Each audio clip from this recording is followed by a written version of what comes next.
राधे, जय माता दी। नवरात्रि के 8वें दिन की हार्दिक शुभकामनाएं। माँ महागौरी की कृपा आप पर हमेशा बनी रहे। या देवी सर्वभूतेषु माँ महागौरी रूपेण संस्थिता नमस्तस्यै नमस्तस्यै नमस्तस्यै नमो नमः। ये नवरात्रि के 8वें दिन मिलकर सुनते हैं माँ महागौरी की कथा। देवी भगवती के 8वें शक्ति स्वरूप को माता महागौरी के नाम से जाना जाता है। माता महागौरी के पूजन का विशेष दिन नवरात्रि का 8वां दिन है, जिसे महाअष्टमी भी कहा जाता है।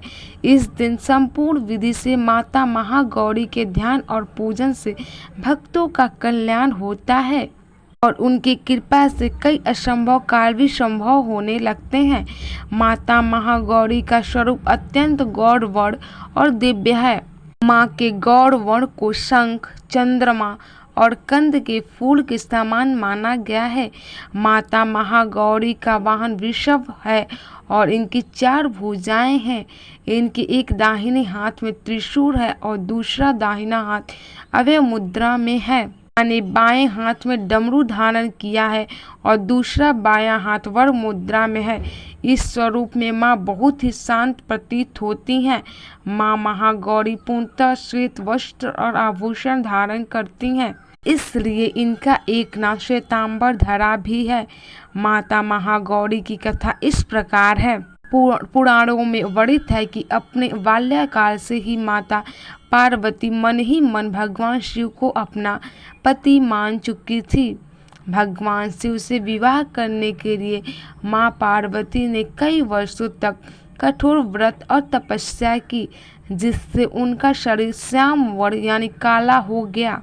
और फिर एक समय ऐसा आया जब भगवान शिव माँ पार्वती की कठिन तपस्या से प्रसन्न हो गए, उन्हें पत्नी के रूप में स्वीकार कर लिया। इस तरह अपनी मनोवांछित वर पाने की तपस्या पूरी हुई। इसके बाद माँ ने गंगा जल से स्नान करके खुद को शुद्ध किया। वर्षों तक किए गए कठिन तप और उसके बाद गंगा जल से किए गए स्नान से बाद माता का स्वरूप गौरवर्ण और कांतिमय हो गया।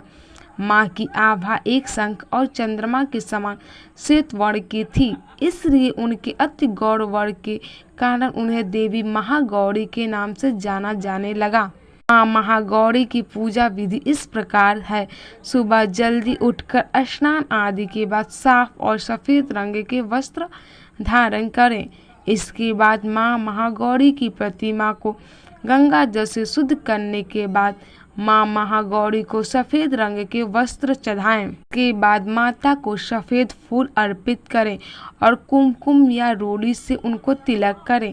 इसके बाद माँ महागौरी के मंत्रों का जाप करें और साथ ही माँ महागौरी को नारियल से बनी मिठाई और हलवे और काले चने का भोग लगाएं। अंत में माता की आरती करें और माँ से क्षमा याचना भी करें। माँ महागौरी छाया ग्रह करे जाने वाले राहु की शासक भी हैं। इससे जो साधक राहु के बुरे प्रभाव से पीड़ित हैं, उन्हें माँ के इस स्वरूप की पूजा अवश्य ही करनी चाहिए। अष्टमी के दिन विवाहित महिलाएं अपने सौभाग्य की रक्षा करने के लिए देवी माँ को चुन्नी चढ़ावा भेंट करती हैं।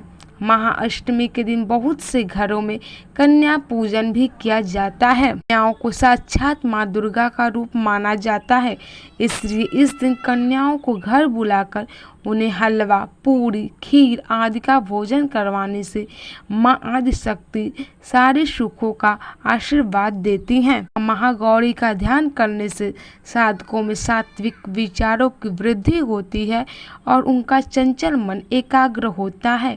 माँ की आराधना से भक्तों के कष्टों का नाश होता है और माता की कृपा से वह संपन्न होकर अपना जीवन व्यतीत करते हैं। तो यह थी माँ महागौरी की व्रत कथा।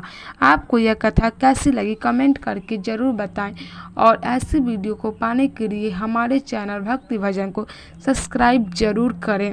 अच्छी लगी हो तो वीडियो को लाइक और चैनल को सब्सक्राइब जरूर करें।